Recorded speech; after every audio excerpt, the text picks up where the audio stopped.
ಶೈಕ್ಷಣಿಕ ವ್ಯವಸ್ಥೆಯಲ್ಲಿ ಜಾತಿ ತಾರತಮ್ಯ ನಿವಾರಿಸಲು ಕರ್ನಾಟಕದಲ್ಲಿ ರೋಹಿತ್ ವೇಮುಲ ಕಾಯ್ದೆ ಜಾರಿಗೆ ತರುವಂತೆ ಲೋಕಸಭೆ ಪ್ರತಿಪಕ್ಷ ನಾಯಕ ರಾಹುಲ್ ಗಾಂಧಿ ಅವರು ಮುಖ್ಯಮಂತ್ರಿ ಸಿದ್ದರಾಮಯ್ಯ ಅವರಿಗೆ ಪತ್ರ ಬರೆದಿದ್ದು, ಇದರ ಬೆನ್ನಲ್ಲೇ ಆದಷ್ಟು ಬೇಗ ಈ ಕಾಯ್ದೆ ಜಾರಿಗೆ ತರುವಂತೆ ಎಂದು ಸಿದ್ದರಾಮಯ್ಯ ಘೋಷಿಸಿದ್ದಾರೆ. ಲಕ್ಷಾಂತರ ದಲಿತ, ಆದಿವಾಸಿ ಮತ್ತು ಒಬಿಸಿ ಸಮುದಾಯದ ಮಕ್ಕಳು ನಮ್ಮ ಶೈಕ್ಷಣಿಕ ವ್ಯವಸ್ಥೆಯಲ್ಲಿ ಇಂದಿಗೂ ತಾರತಮ್ಯಕ್ಕೆ ಒಳಗಾಗುತ್ತಿದ್ದಾರೆ ಎಂಬುದು ನಾಚಿಕೆಗೇಡಿನ ವಿಚಾರ.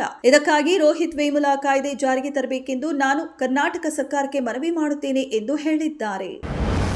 ಡೊನಾಲ್ಡ್ ಟ್ರಂಪ್ ಆಡಳಿತವು ಹಲವಾರು ಅಂತಾರಾಷ್ಟ್ರೀಯ ವಿದ್ಯಾರ್ಥಿಗಳ ವೀಸಾಗಳನ್ನು ರದ್ದುಪಡಿಸಿದೆ. ಅವರಲ್ಲಿ ಅರ್ಧದಷ್ಟು ಭಾರತೀಯರು ಎಂದು ಅಮೆರಿಕದ ವಕೀಲರ ಸಂಘ ಹೇಳಿಕೊಂಡಿದೆ.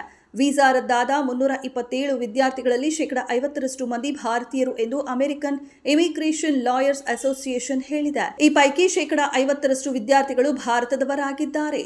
14% ಮಂದಿ ಚೀನಾದವರು. ಈ ದತ್ತಾಂಶದಲ್ಲಿ ಪ್ರತಿನಿಧಿಸಲಾದ ಇತರ ಪ್ರಮುಖ ದೇಶಗಳಲ್ಲಿ ದಕ್ಷಿಣ ಕೊರಿಯಾ, ನೇಪಾಳ ಮತ್ತು ಬಾಂಗ್ಲಾದೇಶ ಸೇರಿವೆ ಎಂದು ಎಐಎಲ್ಎ ಹೇಳಿಕೆಯನ್ನ ಉಲ್ಲೇಖಿಸಿ ಪಿಟಿಐ ವರದಿ ಮಾಡಿದೆ.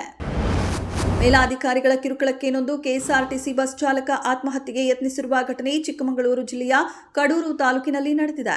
ಚಂದ್ರು ವಿಷ ಸೇವಿಸಿ ಆತ್ಮಹತ್ಯೆಗೆ ಯತ್ನಿಸಿದ್ದ ಬಸ್ ಚಾಲಕ ಮೇಲಾಧಿಕಾರಿ ಪುಟ್ಟಸ್ವಾಮಿ ಎಂಬುವವರ ವಿರುದ್ಧ ಕಿರುಕುಳ ಆರೋಪ ಮಾಡಿ ಡೆತ್ ನೋಟ್ ಬರೆದಿಟ್ಟು ವಿಷ ಸೇವಿಸಿ ಆತ್ಮಹತ್ಯೆಗೆ ಯತ್ನಿಸಿದ್ದರು.